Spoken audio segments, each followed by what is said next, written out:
High YouTube family, welcome to the Marathi doctor show. आज आपल्यासोबत आहेत आपले आरोग्यतज्ञ डॉक्टर साहेब. नमस्कार. आणि आज आपण बोलणार आहोत एका विषयावर जो अनेकांच्या दैनंदिन आयुष्याचा भाग बनलाय, म्हणजे दारू. हो, अगदी. पण डॉक्टर, खरंच दारू आपल्या शरीरावर काय परिणाम करते? म्हणजे आपण अनेक वैद्यकीय लेख आणि गाईडलाईन्स बघतो. हो, माहिती बरीच उपलब्ध आहे. तर आज आपण याच स्रोतांच्या आधारे जरा सखोल बघूया की नेमकं काय घडतं शरीरात. नक्कीच. कारण कसं आहे ना, पार्टी म्हटलं की दारू, थोडा स्ट्रेस आला की दारू, पण ही जी मजा वाटते ती खरंच नंतर त्रासदायक ठरते का? हाच तर महत्वाचा प्रश्न आहे. सुरुवात करूया मेंदूपासून. असं म्हणतात की दारू प्यायल्याने रिलॅक्स वाटतं, पण हे खरं आहे का?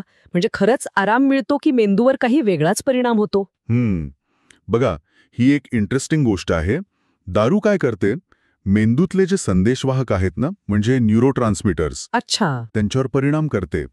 त्यामुळे काय होतं, तात्पुरतं जरा शांत, रिलॅक्स वाटू शकतं, मूड बदलल्यासारखं वाटतं. हां, ते जाणवतं अनेकांना. पण त्याच वेळी गंमत म्हणजे ती थोडी उत्तेजक पण असते. त्यामुळे सतर्कता कमी होते, निर्णय घेण्याची क्षमता बिघडते. ओ, म्हणजे एकाच वेळी दोन विरुद्ध परिणाम. अगदी. आणि जर हे पिणं खूप काळ चाललं तर मेंदूत टॉक्झिन्स म्हणजे विषारी घटक जमा होऊ शकतात. अरे देवा. आणि अजून एक महत्वाची गोष्ट, हां. मॅग्नेशियम, थायमिन अशी जी महत्वाची जीवनसत्व आहेत ना, अरे. त्यांचं शोषण कमी होतं. आणि त्याचा परिणाम? त्याचा थेट परिणाम स्मरणशक्तीवर आणि आकलनशक्तीवर होतो, म्हणजे विचार करण्याच्या क्षमतेवर. अच्छा. म्हणजे जी तात्पुरती मजा किंवा रिलॅक्सेशन वाटतं, त्याचे असे गंभीर परिणाम असू शकतात. बरं, आता हृदयाबद्दल काय? एक खूप कॉमन समज आहे की थोडीशी, म्हणजे अगदी थोडी, हृदयासाठी चांगली असते.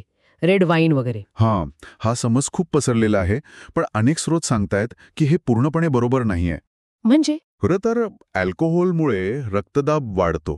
लगेच नाही, पण नियमित सेवनाने नक्कीच वाढतो. बापरे. आणि हृदयाचे स्नायू आहेत ना, ते कमकुवत होऊ शकतात. हृदयाचे ठोके अनियमित होऊ शकतात. अच्छा. आणि या सगळ्याचा परिणाम म्हणजे पुढे जाऊन heart failure, high blood pressure, stroke किंवा कार्डिओमायोपॅथी नावाचा हृदयाच्या स्नायूंचा आजार याचा धोका वाढतो.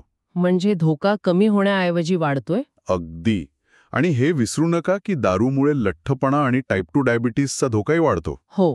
आणि हे दोन्ही परत हृदयविकारांसाठी मोठे धोके आहेत, म्हणजे धोका अजून वाढतो. हे खरंच धक्कादायक आहे.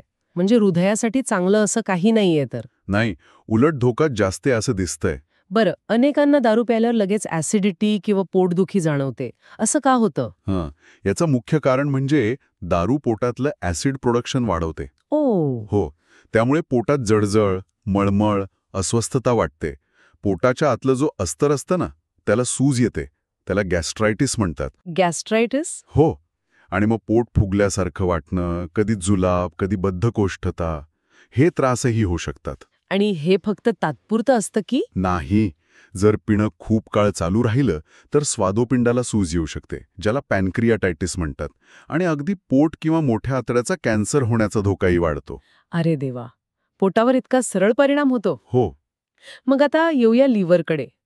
यकृतावर परिणाम होतो हे तर खूप ऐकलंय, पण नेमकं काय होतं? आणि लोक म्हणतात दारू बंद केली की लिव्हर सुधारतं. हे खरं आहे का? हो, लिव्हर म्हणजे यकृत, ह्याचं कामच आहे शरीरातून दारू बाहेर टाकणं. त्यामुळे सगळ्यात जास्त ताण त्याच्यावरच येतो. बरोबर. अगदी थोडी जरी प्यायली ना, तरी यकृताला तात्पुरती सूज येऊ शकते किंवा डिहायड्रेशन होतं. म्हणूनच दुसऱ्या दिवशी हँगओव्हर जाणवतो बऱ्याचदा. हां. पण जर हे पिणं नियमित आणि जास्त असेल तर मग गंभीर गोष्टी होतात, म्हणजे हेपेटायटिस, फायब्रोसिस. फायब्रोसिस म्हणजे? म्हणजे यकृतावर व्रण तयार होतात, ते कडक व्हायला लागतं. आणि पुढे जाऊन सिरोसिस किंवा यकृताचा कॅन्सर सुद्धा होऊ शकतो. आणि सगळ्यात वाईट म्हणजे लिव्हर फेल्युअर. यकृत काम करणंच बंद करतं. बापरे. पण मग दारू बंद केल्यावर काही सुधारणा होते? हो, काही प्रमाणात नक्कीच होते. यकृतामध्ये स्वतःला बरं करण्याची क्षमता असते, पण किती सुधारणा होईल, हे किती नुकसान झाले यावर अवलंबून आहे. जर फायब्रोसिस किंवा सिरोसिस झाला असेल तर ते पूर्णपणे बरं होत नाही. म्हणजे काही नुकसान कायस्वरूपी असू शकतं. अगदी. त्यामुळे वेळीच थांबणं महत्वाचं. बरोबर. आता रोग प्रतिकारशक्तीबद्दल काय सांगाल? इम्युनिटीवर परिणाम होतो का? हो, नक्कीच होतो. दारू प्यायल्याने काय होतं, शरीराची जी इन्फेक्शनशी लढायची ताकद असते ना, ती कमी होते. लगेच? हो, तात्काळ कमी होते. पांढऱ्या रक्तपेशींचं उत्पादन कमी होतं. त्यामुळे आपण आजारी पाडायला सोपं जातं. अच्छा. आणि जे लोक खूप काळ पितात त्यांच्या शरीरात एक प्रकारची सततची सूज राहते, क्रॉनिक इन्फ्लेमेशन म्हणतात त्याला, आणि मग न्यूमोनियासारखी श्वसन मार्गाची इन्फेक्शन व्हायचा धोका वाढतो. म्हणजे आजारी पडण्याची शक्यता वाढते. हो, नक्कीच. हे सगळं ऐकल्यावर एक प्रश्न मनात येतोच. लोक म्हणतात रे थोडीशी चालते किंवा एका पेगने काय होते. तर याबद्दल मेडिकल गाईडलाईन्स काय सांगतात? अशी काही सेफ लिमिट असते का? हां, खूप महत्वाचा प्रश्न आहे. बघा, UK मधली NHS सारखी जी आरोग्य संस्था आहे त्यांच्या गाईडलाईन सांगतात की आठवड्याला 14 युनिट्सपेक्षा कमी पिणं हे कमी धोकादायक मानलं जातं. 14 युनिट्स, पण 1 युनिट म्हणजे किती?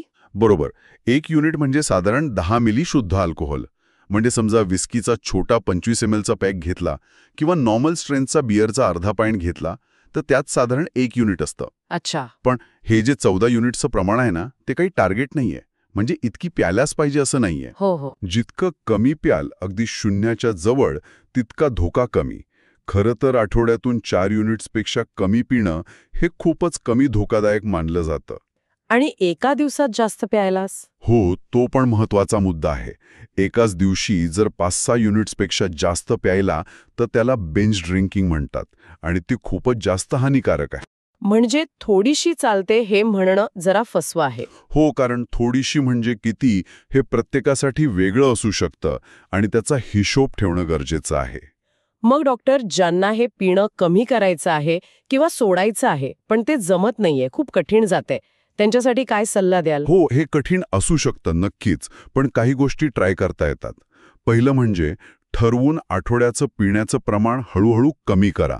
एकदम बंद करू नका कदाचित, पण कमी करा. ठीक आहे. दुसरं, एकाच दिवशी खूप पिण्याऐवजी ते प्रमाण आठवड्यात विभागून घ्या.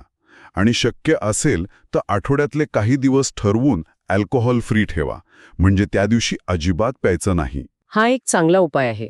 तिसरं, महिन्यातून 1-2 आठवडे पूर्णपणे दारू बंद ठेवण्याचा प्रयत्न करा, म्हणजे बॉडीला रेस्ट मिळेल. बरोबर. अजून एक गोष्ट म्हणजे कमी अल्कोहोल असलेले किंवा अल्कोहोल फ्री ड्रिंक्स मिळतात आता बाजारात, ते पर्याय ट्राय करा. हो, तेही आहेत हल्ली. आणि आपण किती युनिट्स पितोय याचा जरा हिशोब ठेवा. त्यासाठी काही ॲप्स पण आहेत, जसं ट्राय ड्राय नावाचा ॲप आहे, ते मदत करू शकतं. अच्छा, ॲप्स पण आहेत मदतीसाठी. हो, आणि सगळ्यात महत्त्वाचं, जर हे सगळं करूनही जमत नसेल, खूप त्रास होत असेल, तर अजिबात संकोच न करता डॉक्टरांची किंवा काउन्सिलरची मदत घ्या. प्रोफेशनल हेल्प खूप उपयोगी ठरू शकते. अगदी बरोबर. म्हणजे मदत उपलब्ध आहे. तर मित्रांनो, आजच्या या चर्चेतून एक गोष्ट अगदी स्पष्ट झाली की दारू म्हणजे अल्कोहोल आपल्या शरीराच्या जवळपास प्रत्येक अवयवावर परिणाम करते. हो, मेंदूपासून हृदयापर्यंत, पोटापासून लिव्हरपर्यंत आणि रोगप्रतिकार शक्तीवर सुद्धा. आणि हे परिणाम आपण समजतो त्यापेक्षा जास्त गंभीर असू शकतात. त्यामुळे ज्याला आपण सहज सोशल ड्रिंकिंग म्हणतो किंवा स्ट्रेस बस्टर समजतो, त्याचा आपल्या आरोग्यावर काय परिणाम होतोय याचा विचार करणं खरंच गरजेचं आहे. नक्कीच, माहिती असणं आणि त्यावर विचार करणं ही पहिली पायरी आहे. तर स्वतःची आणि आपल्या प्रियजनांची काळजी घ्या आणि जर पिण्याच्या सवयी असतील तर त्याबद्दल पुन्हा एकदा विचार नक्की करा. भेटूया पुढच्या भागात द मराठी डॉक्टर शोवर. तोपर्यंत निरोगी रहा आणि स्मार्टपणे जगत रहा. धन्यवाद.